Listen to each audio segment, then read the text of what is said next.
वारीचा घेतला पावलांनी आम्हा वाळवंटी तुझी सावली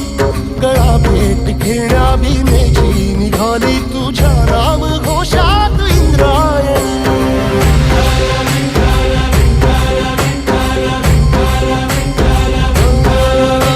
भिडे आसमंती ध्वजा वैष्णवांची उभी पंढरी आज नानावली तुझे नाव ओठी तुझे रूप ध्यानी जीवाला तुझी आस गा लागली जरी बाप साऱ्या जगाचा परी तू